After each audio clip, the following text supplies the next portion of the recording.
નમસ્કાર મિત્રો, સ્વાગત છે તમારું ફરી એક વખત વાઇબ્રન્ટ અને વિકસિત ગુજરાતના સુરત શહેરમાં, જે એક સમયે textile city, diamond city, bridge city તરીકે ઓળખાતું હતું, એ સુરત સિટી હવે ડ્રગ સિટી તરીકે જાણીતું બનવા જઈ રહ્યું છે। સુરતમાં પાનના ગલ્લે, ભજીયાની લારી અને આઈસ્ક્રીમ પાર્લરમાં ખુલ્લેઆમ છૂટથી ડ્રગ વેચાઈ રહ્યું છે। પણ આભાર માનીએ સુરત પોલીસનો અને એસઓજી ટીમનો, જે આવા ડ્રગ ડીલર, ડ્રગ પેડલર્સને પકડી પાડે છે સમયસર અને એમની ઉપર કાયદાનો સિકંજો કસે છે, જેના લીધે સુરતનું કે ગુજરાતનું યુવાધન આવા કેફીલ કે નશીલા પદાર્થોની રવાડે ચડતા અટકી જાય છે। અહીંયા સુરત પોલીસની કામગીરી સરાહનીય છે, પણ સવાલ હવે એમ થાય કે આટલું બધું ડ્રગ સુરતમાં આટલું ઇઝીલી અવેલેબલ કઈ રીતે બની જાય છે? કોણ છે, અથવા તો કહીએ કે કોની રહેમ નજર હેઠળ આ બધું થઈ રહ્યું છે? કોણ આની ઉપર મીઠી નજર રાખી રહ્યું છે કે સુરત જેવા સિટીમાં હવે આટલું ઇઝીલી ડ્રગ્સ વેચાવા માંડ્યું છે?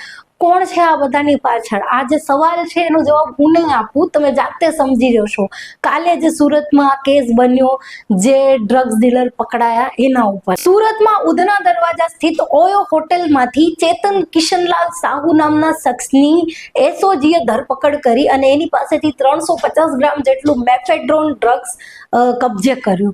આ જે શખ્સ છે એ ઉદયપુરની એક કોલેજનો વિદ્યાર્થી છે એવી એની ઓળખ કરવામાં આવી છે। એ સિવાય આ જે ડ્રગ્સનો જથ્થો છે એ અનીશ ખાન પઠાણ, રેહાન અંસારી અને વિકાસ આહિરે મંગાવ્યો હતો એવો એસઓજીએ ઘટસ્ફોટ કર્યો હતો। ડ્રગ્સનો જે જથ્થો છે રાજસ્થાનથી લાવવામાં આવ્યો હતો। દરમિયાન ડ્રગ્સ મંગાવનારા પૈકી સુરતની ખટોદરા કોલોની શાસ્ત્રીનગરમાં રહેતો વિકાસ આહિર ભાજપ યુવા મોરચાનો સક્રિય કાર્યકર્તા હોવાનું જાણવામાં આવ્યું છે। જ્યારથી આ કેસ સામે આવ્યો છે ત્યારથી ભાજપના વિકાસના ફોટાઓ વાયરલ થઈ રહ્યા છે, ભાજપના મોટા મોટા દિગ્ગજ નેતાઓ સાથે, જેમાંથી ગૃહ રાજ્યમંત્રી હર્ષ સંઘવી, CR પાટીલ, યુપીના મુખ્યમંત્રી યોગી આદિત્યનાથ, સાધ્વી પ્રાચી સાથે પણ આ ભાજપના વિકાસના ફોટો વાયરલ થયા છે। એમ છતાં સત્તા પક્ષના સમર્થકો કહે છે કે ફક્ત નેતાઓ સાથેના ફોટા વાયરલ થવાથી શું થાય છે? એનાથી એવું થોડું સાબિત થાય છે કે આ માણસ ભાજપનો જ માણસ છે।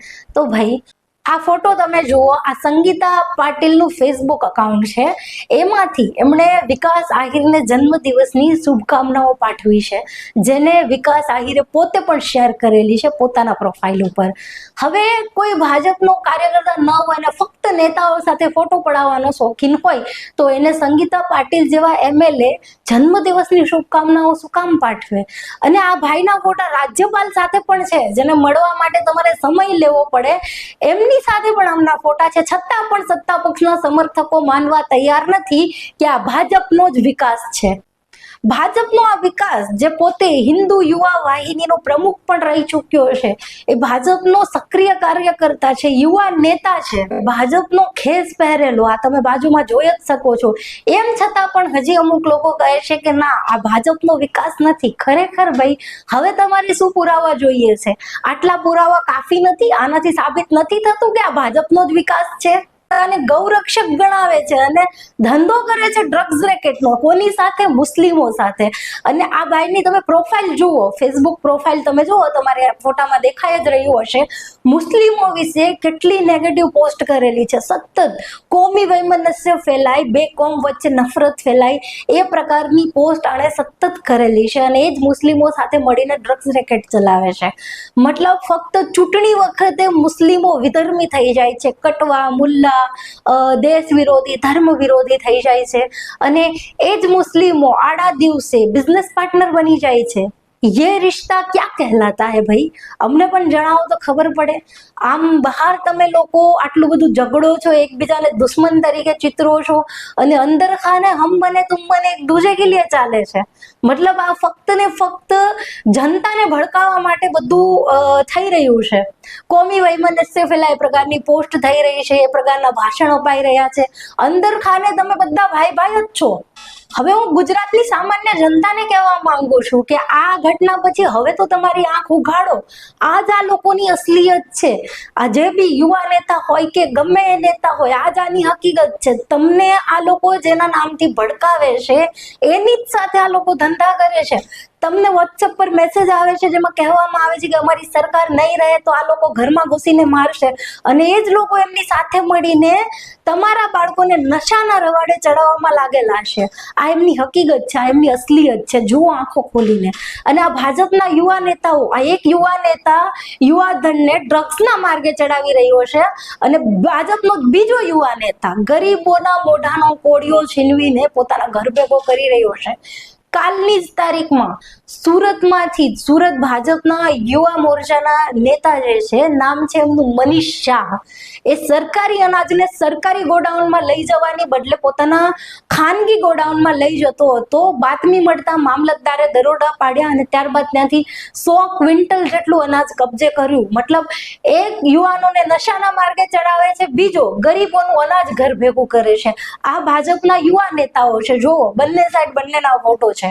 આ જ આ પક્ષની હકીકત છે, આ નેતાઓની હકીકત છે. આમાંથી જનતાએ ધડો લેવાનો છે કે શું હજી પણ તમારે વોટ્સઅપ પર, ફેસબુક પર આવતી પોસ્ટ અને મેસેજ વાંચીને જ તમારું ભવિષ્ય કોઈના હાથમાં આપવું છે, કે તમારે હવે વિચારવાનું શરૂ કરવું છે તમારા માટે, તમારા બાળકોના ભવિષ્ય માટે શું સાચું છે અને શું ખોટું છે. ખેર, હવે અહીંયાથી એક બીજો સવાલ એ પણ થાય છે કે અવારનવાર ગુજરાતમાં જે ડ્રગ્સ પકડાય છે, વારંવાર આપણે જોઈએ છે ગુજરાતના દરિયા કિનારે લાખો રૂપિયાનું, કરોડો રૂપિયાનું ડ્રગ્સ પકડાય છે. એ ડ્રગ્સનું થાય છે શું, એનું જે કોઈ ન્યૂઝ બતાવતું નથી. આ ડ્રગ્સને કોઈ ક્યાંય સંગ્રહ કરીને રાખવામાં આવે છે, એનો નાશ કરવામાં આવે છે, એનો નિકાલ ક્યાં કરવામાં આવે છે, એની ન્યૂઝ હજી સુધી કોઈ ન્યૂઝપેપરમાં, કોઈ ઓથેન્ટિક મીડિયા સોર્સમાં જોઈ નથી. તો સવાલ એ છે કે આજે આટલું ડ્રગ્સ પકડાય છે, જાય છે ક્યાં, શું કરવામાં આવે છે એનું. બીજું, આ જે ડ્રગ્સ પેડલર પકડાય છે, આટલા ડ્રગ્સના રેકેટ ખુલ્લા પડી રહ્યા છે, તો આ ડ્રગ ડીલર ઉપર શું કાર્યવાહી કરવામાં આવી રહી છે, કોને કેટલી સજા થઈ અત્યાર સુધીમાં. આ ડ્રગ ડીલરના તાર ઘણી વખત મોટા માથાઓ સાથે પણ જોડાયેલા હોય છે, તો એમાંથી કોને અત્યાર સુધીમાં જવાબદાર ઠેરવવામાં આવ્યા, કોની ઉપર ગુનો દાખલ કરવામાં આવ્યો અને કોને કેટલી સજા થઈ, આના હજી સુધી કોઈ ન્યૂઝ મળ્યા નથી. ભવિષ્યમાં મળે તો આપણે એની ઉપર ચર્ચા કરશું. હાલ તો સવાલ જ સવાલ છે કે ગુજરાતમાં આટલું ડ્રગ્સ શા માટે આવી રહ્યું છે, અને આજે જે નશાનો કારોબાર છે એ કોની મીઠી નજર હેઠળ થઈ રહ્યો છે. જવાબ જો કે તમને મળી જ ગયો હશે.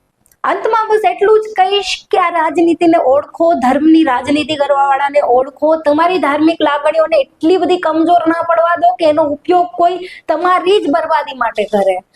ખેર, હવે આજના વિડીયોમાં આટલું જ. મળીએ નવા વિડીયોમાં નવા વિષય સાથે. તમારા પ્રતિભાવ માટે મારું કમેન્ટ બોક્સ ખુલ્લું છે. મળીએ નવા વિડીયોમાં.